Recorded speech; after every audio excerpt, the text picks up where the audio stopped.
They called her a mistake, an Omega with no wolf and no future. Emmy Vance was brought to the royal altar not to be a queen, but to be a mockery, a final, cruel joke for the Alpha King's amusement. The decree was absolute. Every eligible female must taste the Alpha's blood to test for a mate bond. No one expected the Omega to survive the potent ancient magic, but when the metallic liquid touched her tongue, she didn't die. She didn't scream. Instead, her veins ignited with a blinding liquid gold, and for the first time in history, the Alpha King didn't growl. He fell to his knees. This is the story of the Gold Blood Queen, and the secret that would shatter the werewolf kingdom. The scent of stale grease and industrial cleaning chemicals clung to Emmy Vance's hair like a second skin. She scrubbed the hardwood floor of the pack house hallway, her knees aching against the unforgiving wood. Outside, the autumn wind howled through the trees of the Blackwood territory, signaling the coming winter, but inside, the heat was stifling. "You missed a spot, runt," a voice sneered from above. Emmy didn't look up. She knew the voice belongs to Beatrice, the pack beta's daughter. Beatrice was tall, blonde, and possessed a wolf that was as vicious as her tongue. Emmy, on the other hand, was 22, wolfless, and invisible. "I'll get it, Beatrice," Emmy murmured, dipping her rag into the grey water of the bucket. "See that you do," Beatrice said, nudging the bucket with the toe of her expensive leather boot. Dirty water sloshed over the rim, soaking into the knees of Emmy's worn jeans. "We have guests arriving. The Royal Heralds are coming. Not that it concerns a floor scrubber like you." Emmy's hand froze on the rag. The Royal Heralds. They only left the capital for 2 reasons: war or the blood right. King Kendrick Thorne, the Alpha of Alphas, was 30 years old and still mateless. Rumors whispered that his wolf, a beast of legendary size and savagery named Shadow, was driving him mad. Without a mate to anchor his soul, Kendrick was becoming unstable. The Council of Elders had invoked the blood rite, an ancient, barbaric tradition where the king would bleed into a chalice and potential mates would taste it. If the blood tasted like ash, there was no bond. If it tasted sweet, the bond was true. But for an Omega or a human, the blood of an Alpha King was toxic. It could burn out their throat or stop their heart. "Why are you staring into space?" Beatrice snapped. "The king isn't coming for you. He needs a warrior, a Luna, not a jagged little thing that can't even shift." Emmy kept her head down, scrubbing harder until her knuckles turned white. She had secrets Beatrice couldn't imagine. Emmy didn't know who her parents were. She had been found in a basket on the Blackwood borders 2 decades ago. The former Alpha had taken her in out of pity, but after he died, the new Alpha, Silas, had relegated her to the status of a servant.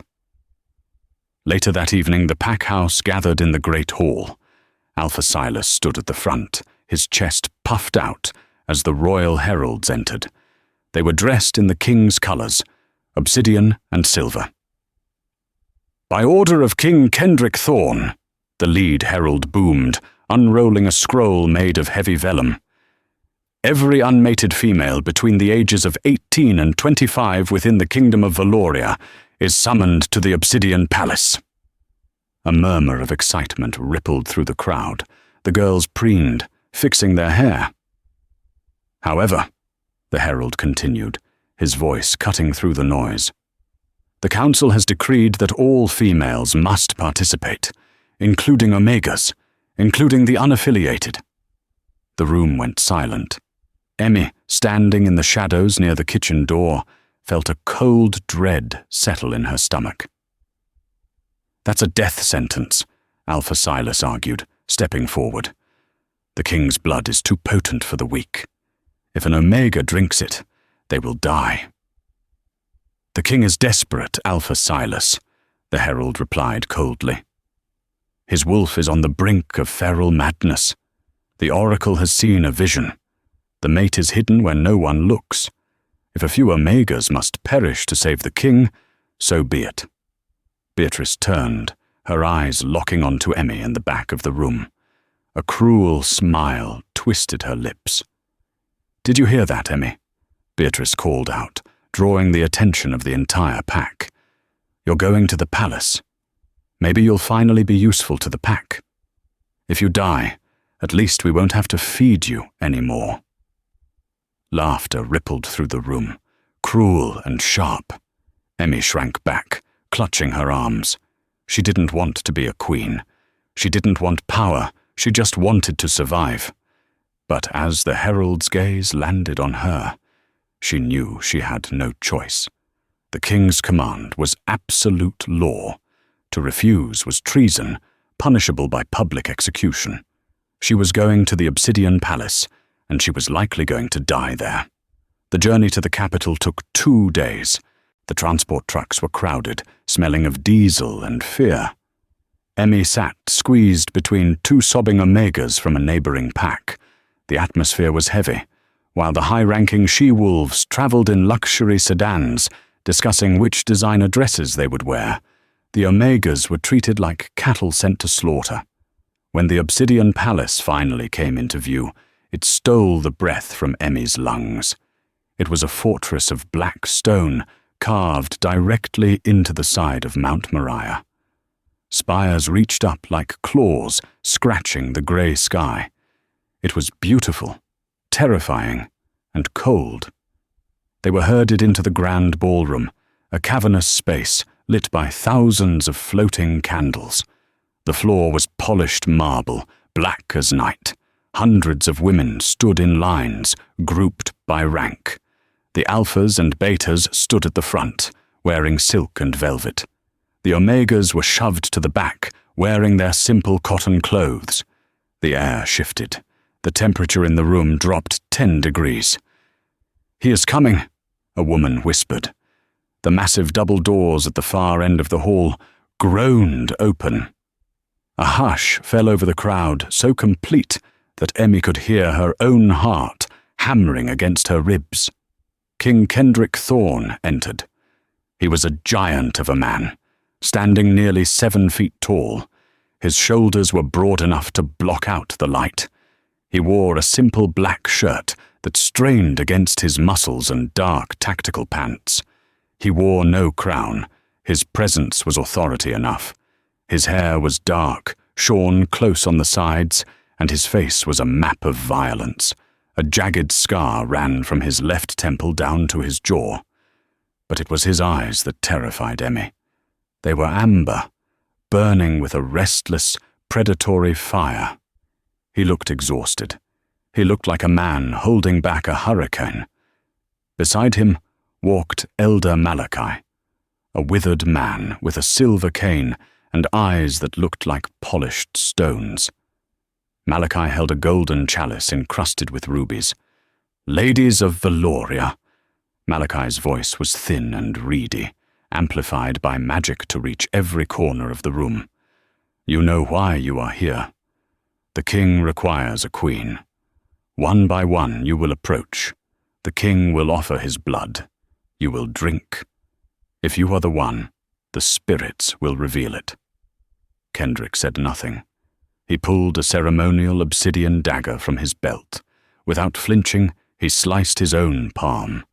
He made a fist over the chalice, letting the dark, thick blood drip into the wine already waiting there. The scent of it hit the room instantly. Pine, ozone, and raw, overwhelming power. The Omegas whimpered. The sheer potency of his pheromones was enough to make the weaker wolves dizzy. "Begin," Kendrick growled. His voice was deep, vibrating through the floorboards. The process was agonizingly slow. The first woman, a stunning alpha female from the Northern Territories, walked up confidently. She took the cup, drank, and immediately gagged. She fell to her knees, coughing. "Ash," she choked out. "It tastes like ash." "Next," Kendrick said. boredom and despair warring in his tone. Hours passed. Woman after woman failed. Some vomited. Some fainted from the proximity to the king's aura. Kendrick grew more agitated with every failure. His amber eyes flashed gold. His wolf was surfacing, angry and impatient. By the time they reached the back of the room, the sun had set. The mood was grim. Only the Omegas were left. "Is this it?" Kendrick roared, his patience snapping. The sound shook the chandeliers. "You waste my time, Malachi. None of these weaklings can bear my pup. Look at them.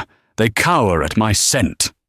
"Tradition must be upheld, my king," Malachi insisted, though he looked nervous. Every female. Beatrice, who had failed an hour ago, claiming it tasted like vinegar, shoved Emmy forward. "Go on, floor scrubber. Go die so we can go home." Emmy stumbled, breaking the line. She fell onto the marble floor, scraping her hands. The room went silent. Kendrick's eyes snapped to her. He didn't see a person. He saw a nuisance, a small, fragile thing in oversized clothes, smelling of fear and cheap soap. "Get up," Kendrick commanded. Emmy scrambled to her feet, trembling. She couldn't look him in the eye. The instinct to submit was overwhelming. She walked toward the dais, her legs feeling like lead. Every step was a battle against her own survival instincts, screaming at her to run. She reached the steps. Up close, Kendrick was terrifying. The heat radiating off him was like a furnace. He looked down at her with a mixture of pity and disgust. "You are shaking, girl," Kendrick said quietly. "You don't have to do this. Walk away. You will likely not survive the toxicity." Emmy looked up. For the first time, she met his gaze. Beneath the anger and the madness, she saw something else in the king's eyes. Loneliness. Infinite, crushing loneliness. "I have nowhere to go, Your Majesty," she whispered. "And my pack expects me to try." Kendrick's jaw tightened. He picked up the chalice. It was still half full of the dark, crimson mixture. He held it out to her. "Make it quick," he said. "If your heart stops, my healers are on standby, though they rarely succeed with Omegas." Emmy reached out. Her pale hands looked like porcelain against the heavy gold of the cup.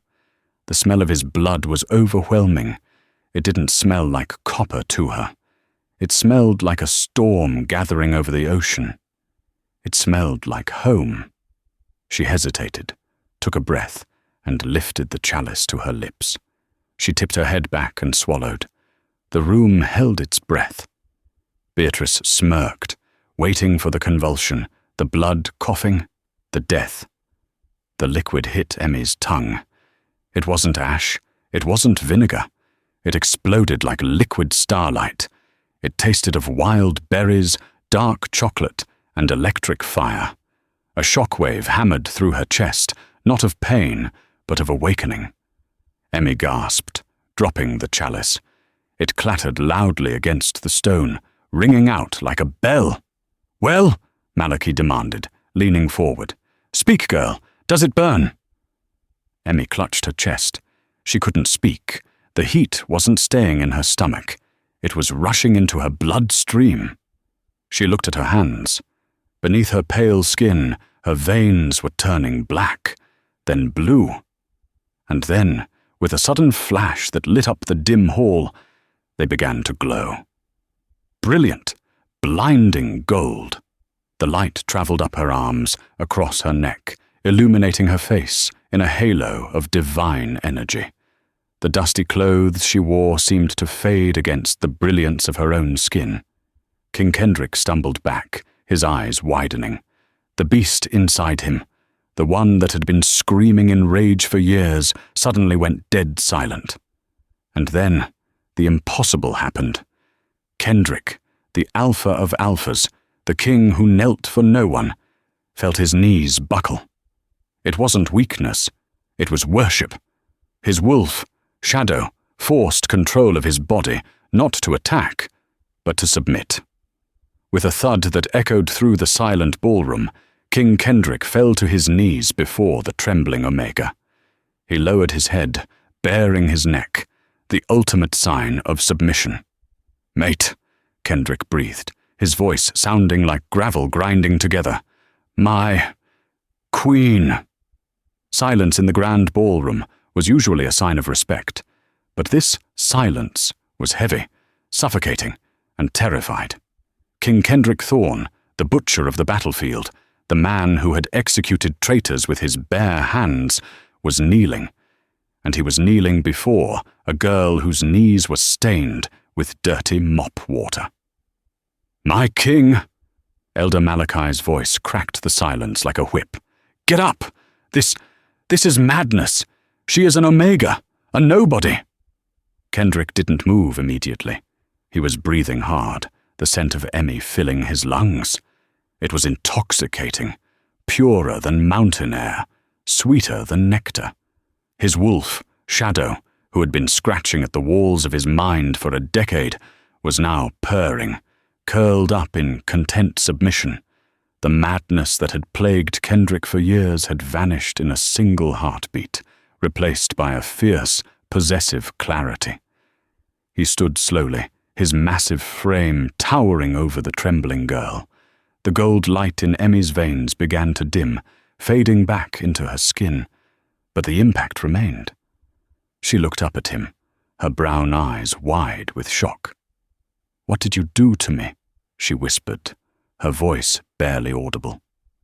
Kendrick reached out, his calloused fingers brushing her cheek. The contact sent a spark of static electricity through the room that shattered 3 of the floating glass candles nearby. "I found you," he murmured. "Guards!" Malachi shrieked, pointing a shaking finger at Emmy. "Seize her. This is not a mate bond. This is sorcery. She has bewitched the king with dark magic. Look at her veins. Gold is not the color of a wolf. It is the color of a witch's curse." The royal guards, confused and hesitant, stepped forward. Their armor clanked ominously. Kendrick spun around, a low, vibrating growl erupting from his chest that shook the floorboards. "If anyone touches her," Kendrick announced, his voice deadly calm, "I will rip their throat out before they can draw their next breath." The guards froze instantly. "Kendrick, be reasonable," Malachi hissed, stepping closer but keeping his distance. "She is an Omega from the Blackwood Pack. I have seen the registry. No wolf, no lineage, found in a basket. And suddenly she glows gold and brings the Alpha King to his knees. It is a trap, orchestrated by our enemies in the south. She must be taken to the dungeons and interrogated." Beatrice, standing in the crowd, found her voice. "She's right. She's a freak. She's never shifted in her life. How could she be a queen?" Emmy felt the room spinning. The surge of power she had felt earlier was draining away, leaving her exhausted. The adrenaline crash was hitting her hard. Her legs gave way. Kendrick caught her before she hit the floor. He scooped her up into his arms as if she weighed nothing. He looked at her pale face, seeing the exhaustion. "She goes to the royal suite," Kendrick commanded. "My suite." "You cannot bring an unvetted stray into the royal quarters," Malachi protested. Kendrick ignored him. He turned to his head of security. "Lieutenant Marcus." A tall, broad-shouldered man with a scar across his nose stepped forward. "Yes, Alpha. Clear the hallway. Anyone who approaches the royal wing without my direct permission is to be executed. That includes members of the council." Kendrick shot a dark look at Malachi. "Understood, sir," Marcus said, bowing sharp and low. Kendrick carried Emmy out of the ballroom, leaving a stunned court in his wake. As they walked through the long, stone corridors of the palace, Emmy rested her head against his chest. She could hear his heart beating, slow, steady, and powerful. It was the most comforting sound she had ever heard. "Am I going to die?" she asked softly. Kendrick looked down at her, his amber eyes softening. Not while I live, little one.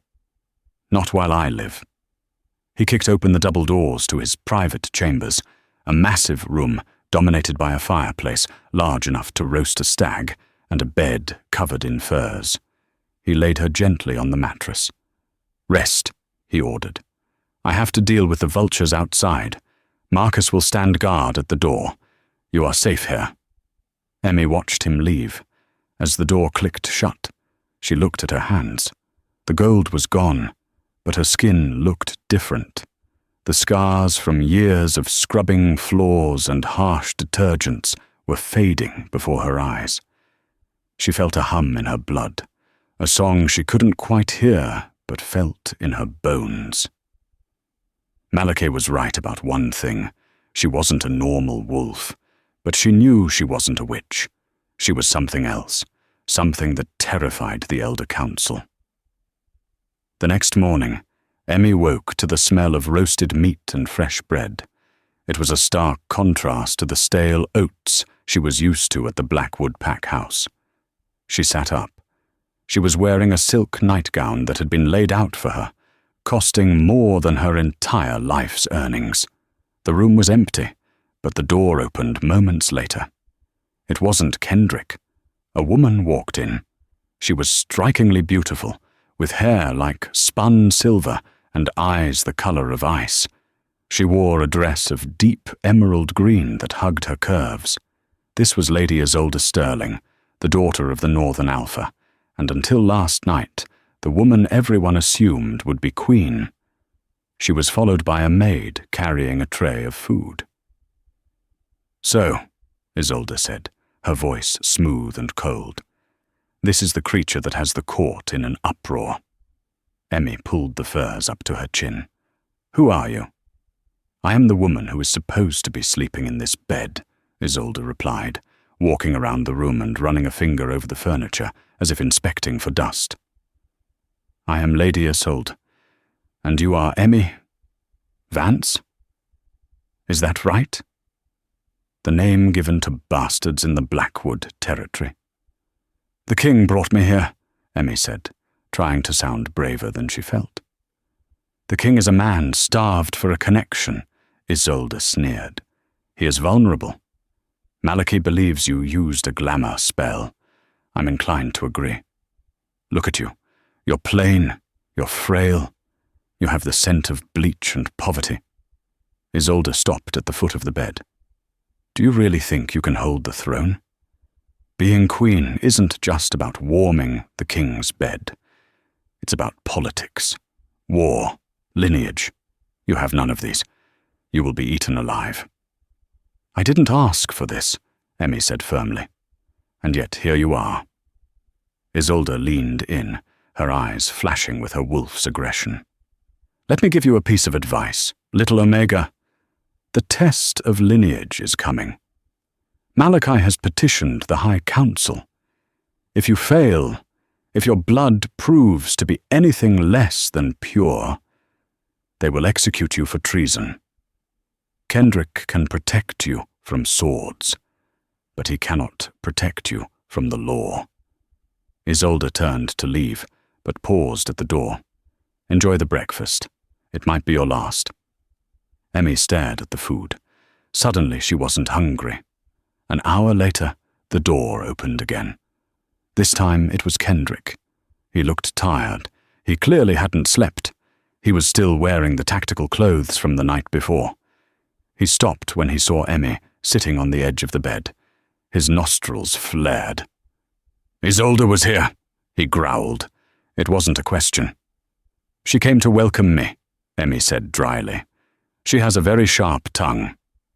Kendrick crossed the room in 3 strides and knelt before her, checking her face for any signs of harm. "I will have her banned from the wing. Did she threaten you?" "She told me about the test of lineage," Emmy said. "Kendrick, what is it?" Kendrick sighed, sitting back on his heels. "The High Council governs the laws of our kind. Malachi has invoked an ancient statute. Because you have no known parents and no wolf form, they demand proof that you are of our species, before the mating can be ratified. They want to put you in the moon pool. Emmy's blood ran cold. Everyone knew about the moon pool.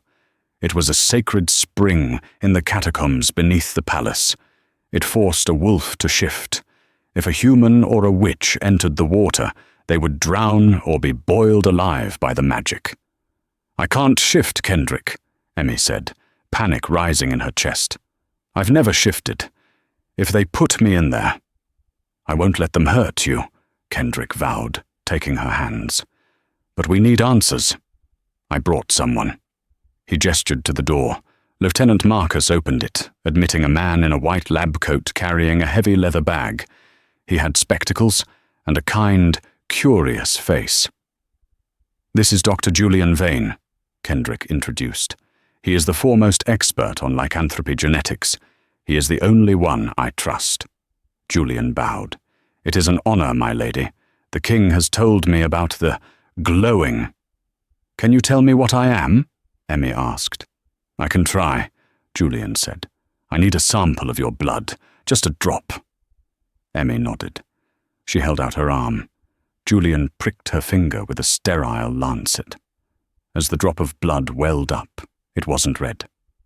For a second, it looked like molten mercury, swirling with gold flakes, before settling into a deep, rich crimson. Julian gasped, adjusting his glasses. He quickly collected it onto a slide and placed it under a portable microscope he had set up on the table. Silence stretched in the room for 5 agonizing minutes. Julian made small noises of disbelief. He cleaned his glasses and looked again. Finally he stood up, his face pale. "Well?" Kendrick demanded. "Is she a wolf?" "No," Julian whispered. "She isn't a wolf, sire." Kendrick went still. Emmy felt tears prick her eyes. Isolde was right. She was a fraud. "She isn't a wolf," Julian continued, turning to look at Emmy with something like reverence. "Because she is something older. Look at the cell structure. The double helix is braided with photonic energy. I have only seen this in the ancient texts found in the ruins of the first city." "Speak plainly, Julian," Kendrick snapped. "Sire, the modern werewolf is a descendant of the great wolf Fenrir, mixed with human bloodlines. That is why we shift. But before us, there were the Sun Children, the Solaris Lycae." Emmy frowned. "Solaris?" "The original shifters," Julian explained, his voice shaking with excitement. "They didn't draw power from the moon. They drew it from the sun. They didn't just turn into wolves. They turned into creatures of light and fire. They were the kings of kings. But they were hunted to extinction 3,000 years ago during the Shadow Wars." Julian looked at Kendrick. "Sire, her blood isn't just compatible with yours. It is the antidote to yours.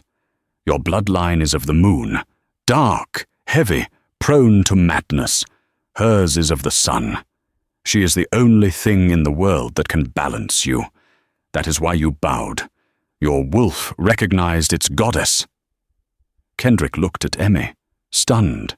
The floor scrubber from Blackwood wasn't an Omega. She was a living deity. "But this is dangerous," Julian added, his tone dropping.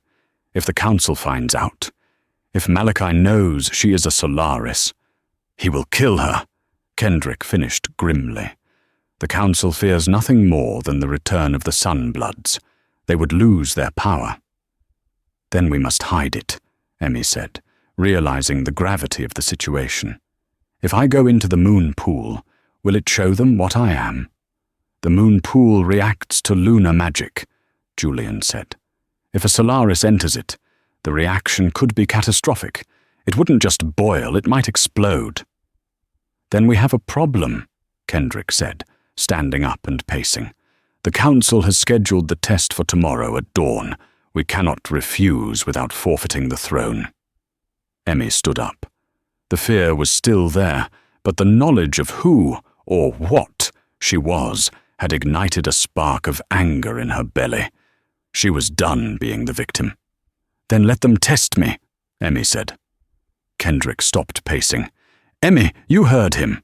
It could kill you or destroy the palace. I trust you, she said, walking up to him. She placed her hand on his chest. Instantly, the gold glow returned to her veins, pulsing softly. And I trust whatever this is between us. If I am a queen of the sun, then I will not hide in the shadows. Let Malachi try to drown me. He's going to get a surprise. Kendrick covered her hand with his. He looked at Julian. Prepare the medical bay, Kendrick ordered. And Marcus? Yes, sire? Sharpen your blade. Tomorrow, we might be going to war. The catacombs beneath the obsidian palace were a place where the air itself felt heavy, weighed down by centuries of magic and blood. The walls were lined with the skulls of ancient alphas, watching silently as the procession made its way to the moon pool. Emmy walked beside Kendrick. Her hand was tucked into the crook of his arm, and she could feel the tension radiating off him like heat waves. He was dressed in ceremonial armor today, black leather reinforced with silver plating. He looked like a god of war. But his eyes never left her face. Don't look at the water until you have to, Kendrick whispered, low enough that only she could hear. It plays tricks on the mind. It shows you your fears. They reached the chamber. It was a natural cavern, dominated by a circular pool of water that was impossibly still and black as ink. The moon pool. It was said to be the tear of the moon goddess herself. The High Council was waiting. 12 elders in grey robes stood in a semicircle. Elder Malachi stood at the center, looking smug. Lady Isolde was there too, standing off to the side with her arms crossed, a predatory smile playing on her lips. The accused is present, Malachi announced, his voice echoing off the damp stone walls. Emmy Vance, you stand before the council to prove your lineage. If you are of the wolf, the water will embrace you and force the shift. If you are human, you will drown. If you are a witch, the water will consume your flesh. Get on with it, Malachi, Kendrick growled. And remember, if she is harmed, your head will decorate a spike on the outer wall. Malachi sneered but gestured to the pool. Enter the water, girl. Emmy stepped forward.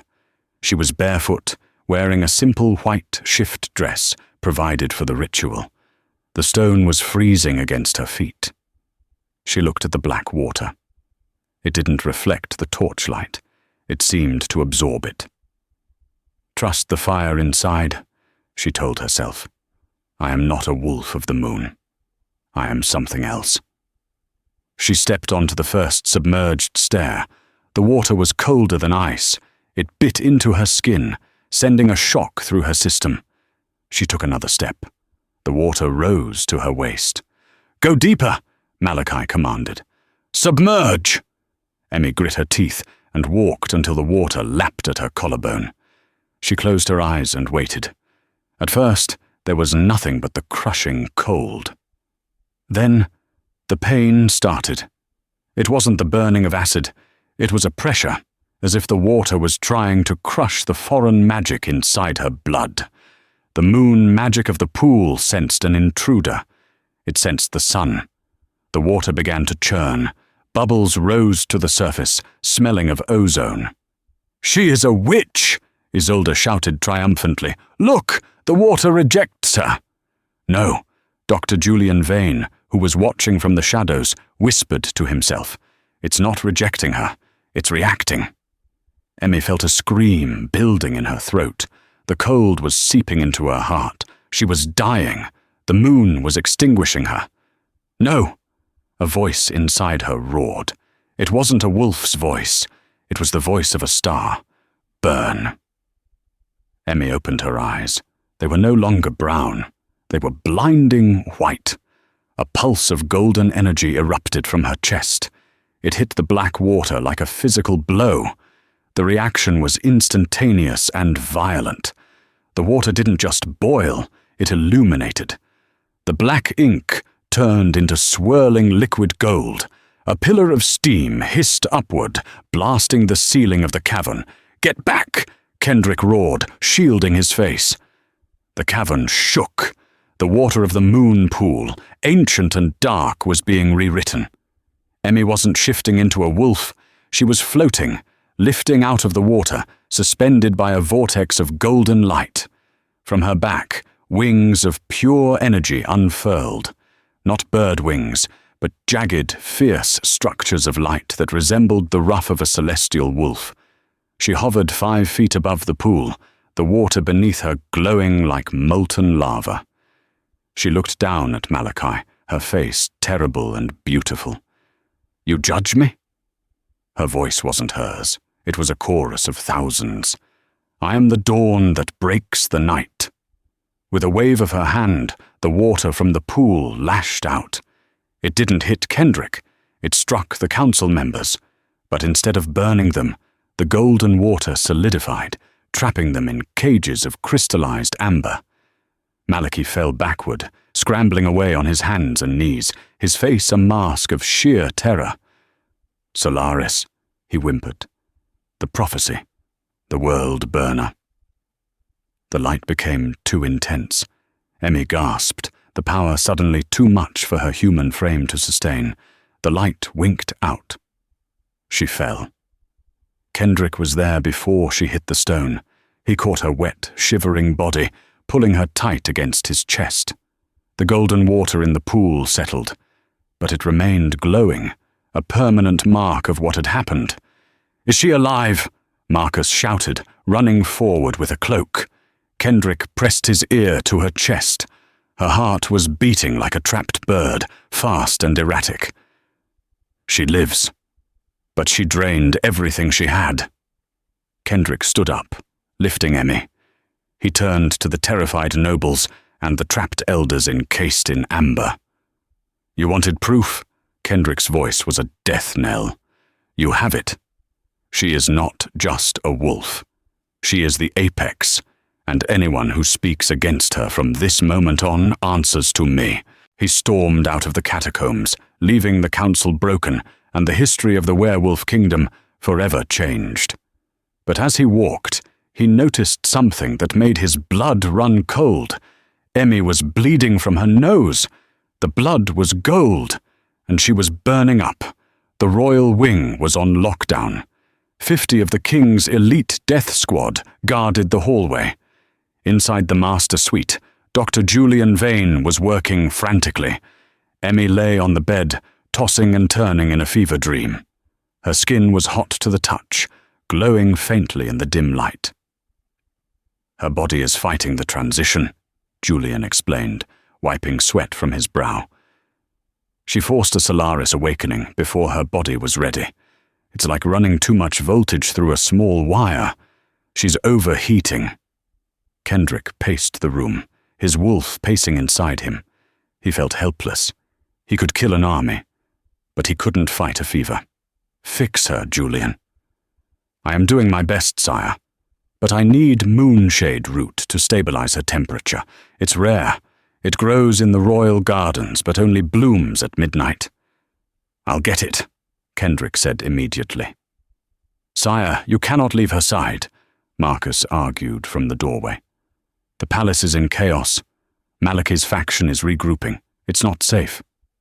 "I trust no one else to retrieve it," Kendrick snapped. "Guard the door, Marcus. If a fly enters this room, kill it." Kendrick grabbed his coat and exited the room, moving with the speed of a hunter. The moment he was gone, the atmosphere in the room shifted. Emmy, drifting in and out of consciousness, felt the air turn cold.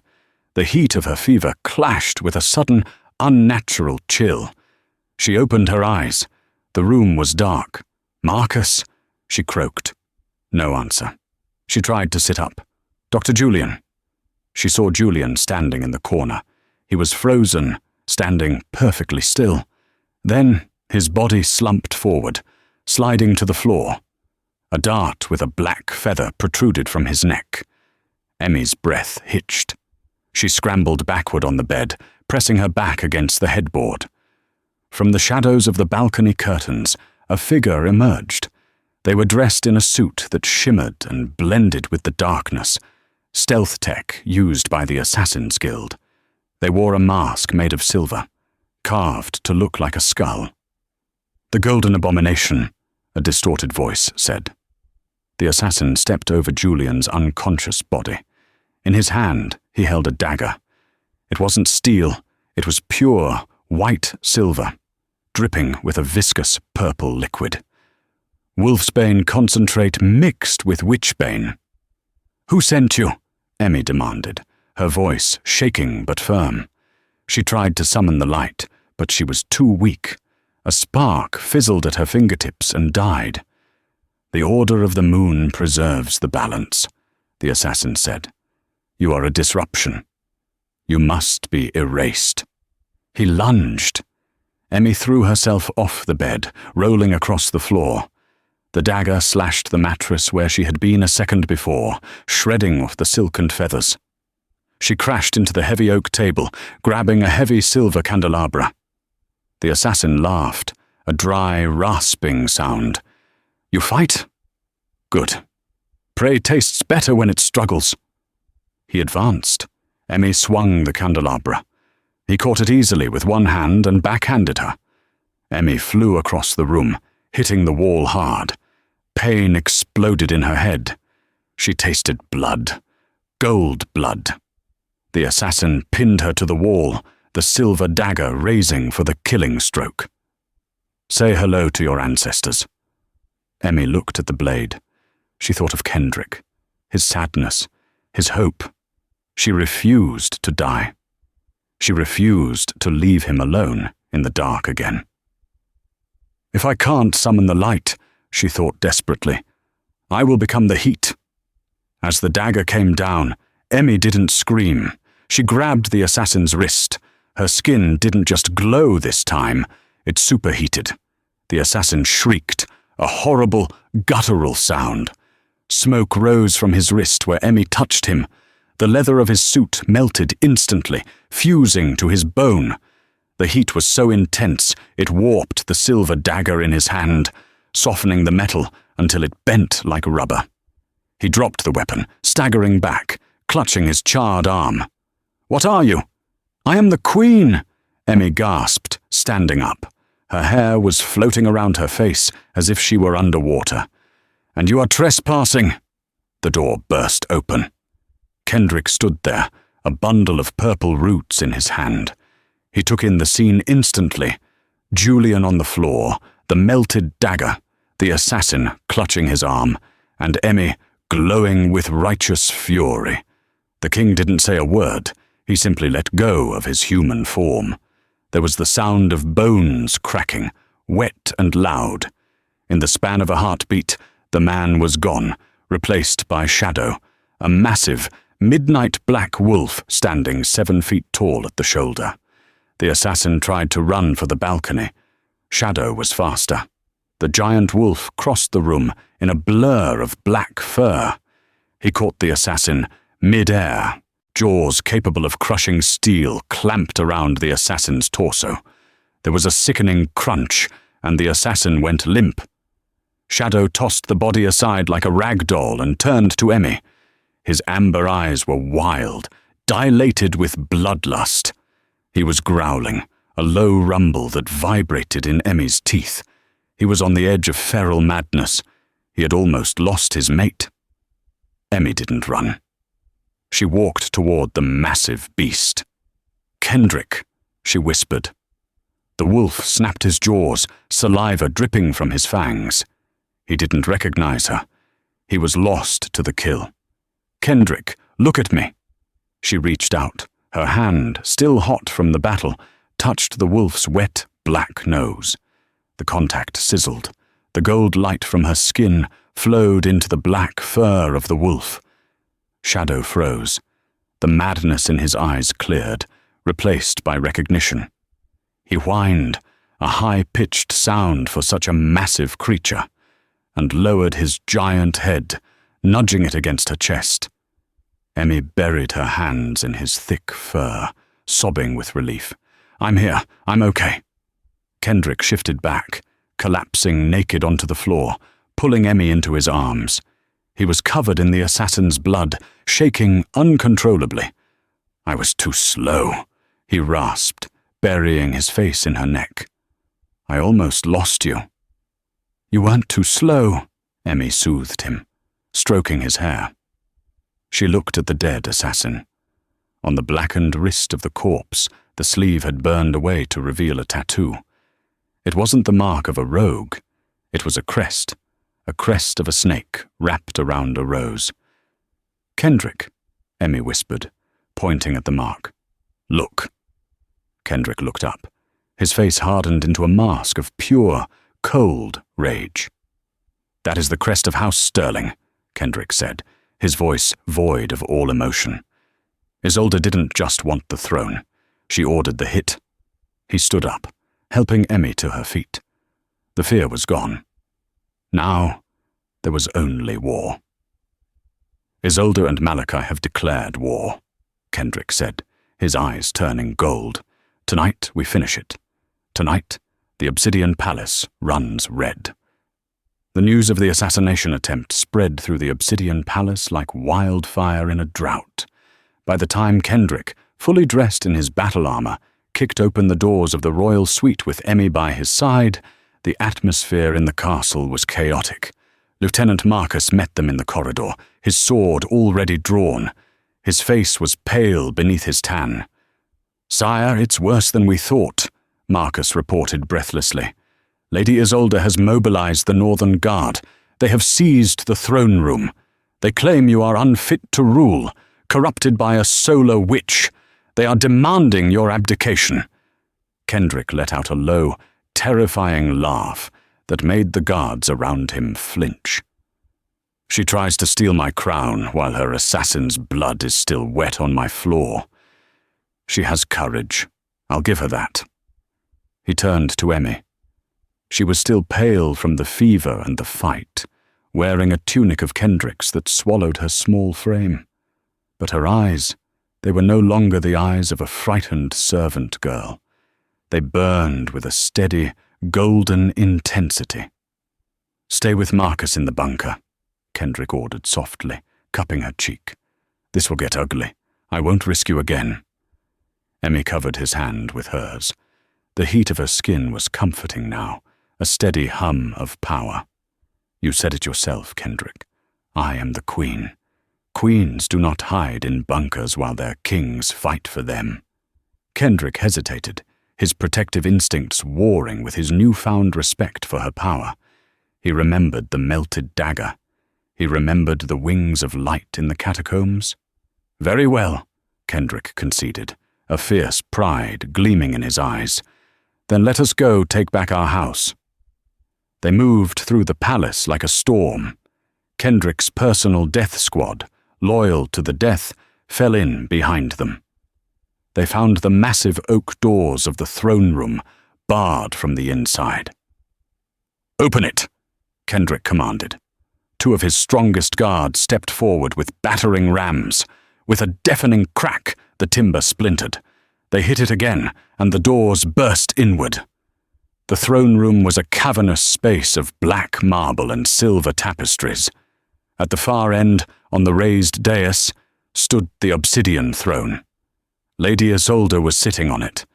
She looked like an ice queen, dressed in white furs and diamonds, a stark contrast to the dark throne. Around the dais stood 50 soldiers wearing the crest of House Sterling, the snake and the rose.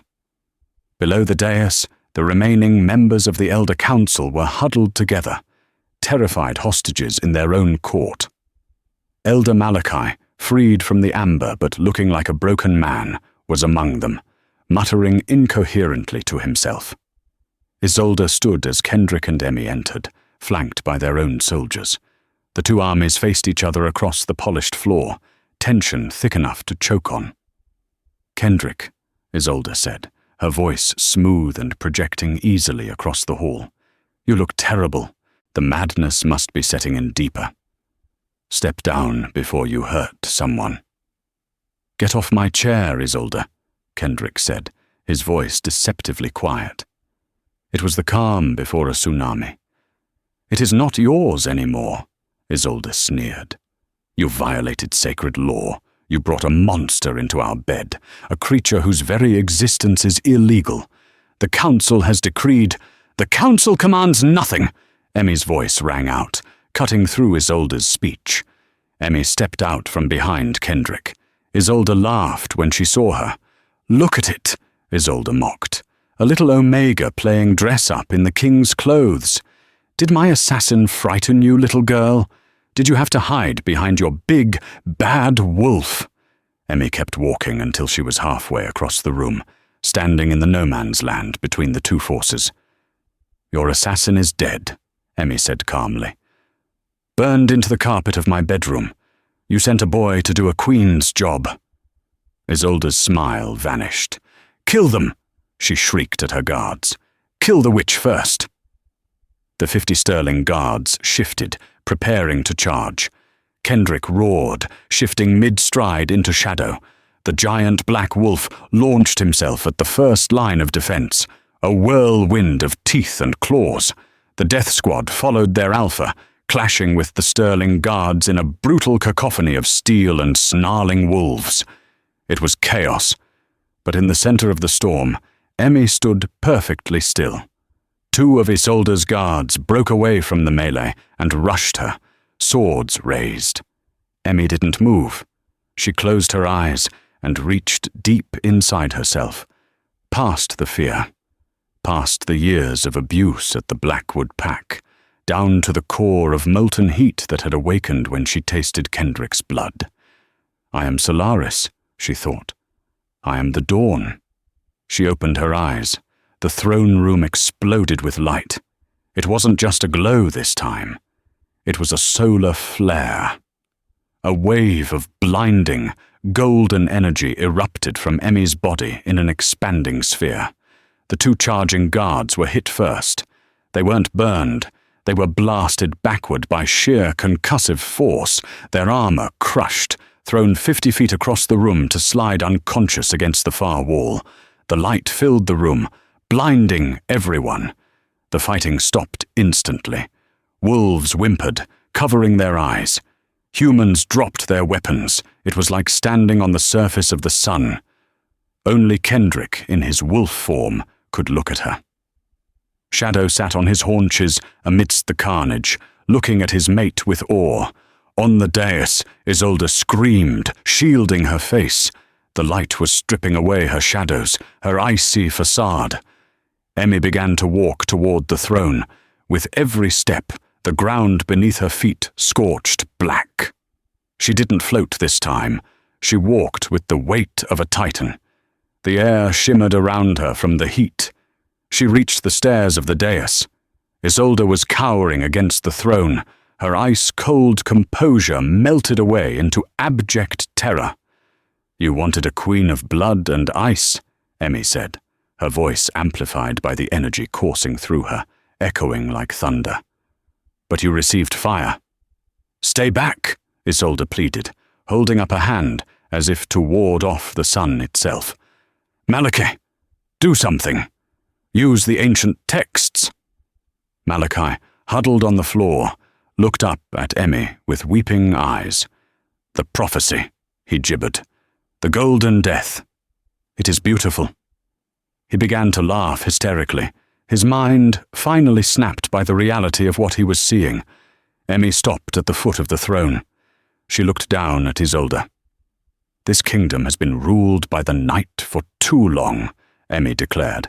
"It has bred secrets and assassins and fear. That ends today." She reached out a hand. She didn't touch Isolde. She just let the heat radiating from her palm brush against the northern princess's face. Isolde screamed as her beautiful diamond necklace began to heat up against her skin, searing the flesh underneath. She ripped it off, throwing it aside. "Yield," Emmy commanded. "I yield," Isolde sobbed, falling to her knees. "I yield to the Solaris. Please don't burn me." The light around Emmy began to recede, pulling back into her skin until she was just a girl in an oversized tunic again, albeit one glowing with faint golden veins. The room was dead silent, save for the heavy breathing of the warriors and Malachi's mad giggling. Shadow walked up the stairs, moving past Emmy to the throne. He shifted back into Kendrick. The king was naked, bloodied, and terrifying. He looked down at Isolde, who was shivering at Emmy's feet. "Isolde Sterling," Kendrick's voice was a gavel striking stone. "For high treason, attempted regicide, and conspiracy against the crown, I hereby strip you of your titles, your lands, and your rank. You are exile. If you are found within the borders of Valoria by sundown tomorrow, you will be executed on sight." Two of Kendrick's guards grabbed Isolde by the arms and dragged the weeping former noblewoman out of the hall. Her army, seeing their leader broken by a power they couldn't comprehend, dropped their swords and knelt in surrender. Kendrick turned to Emmy. He didn't care who was watching. He took her face in his blood-stained hands and kissed her fiercely. It tasted of victory, copper, and electric heat. When they pulled apart, Kendrick took her hand and led her up the last step to the obsidian throne. It was wide enough for two, but no king had ever shared it. Kendrick sat, pulling Emmy down beside him. He looked out over the ravaged throne room, at the kneeling soldiers, the broken council elders, and his loyal guards. "Behold," King Kendrick Thorne spoke, his voice ringing with a newfound stability, the madness forever gone from his eyes. "Emmy Vance of the Solaris bloodline, my mate, my queen. Long may she reign." The cry went up from the death squad, then the remaining nobles, and finally, begrudgingly, from the defeated Sterling soldiers. "Long may she reign." Emmy sat on the cold stone of the throne, her hand in Kendrick's warm grip. She looked at the carnage, then up at the high windows, where the first grey light of true dawn was breaking over the mountains. She had come here a floor scrubber, expected to die for a king's madness. She sat now as a goddess queen, the only balance to the Alpha's fury. The road ahead would be hard. There were other packs that would resist a sun queen, and the mystery of her own origin was still barely scratched. But as the first ray of real sunlight hit the throne room floor, matching the glow in her own veins, Emmy smiled. Let them come. The sun had risen, and she was never going back to the dark. Whoa! Did you see that? She literally went supernova in the throne room. I told you guys, you do not mess with Emmy when she taps into that Solaris power. Isolde didn't stand a chance, and honestly, seeing her get dragged out of there was so satisfying. But wow, what a journey. From scrubbing floors to sitting on the obsidian throne next to the Alpha King himself. Kendrick is finally cured of the madness, and they are officially the ultimate power couple. But this feels like just the beginning, doesn't it? What exactly are the Solaris? Are there more of them out there? And how is the rest of the werewolf world going to react to a queen who wields the power of the sun? Let me know your theories in the comments down below. Do you think Malachi is really gone crazy, or is he plotting something else? If you enjoyed this epic werewolf romance saga, smash that like button. It really helps the channel out. And if you want to be the first to know when I drop the next story, make sure you subscribe and ring that notification bell. Thank you so much for watching, and until next time, keep howling.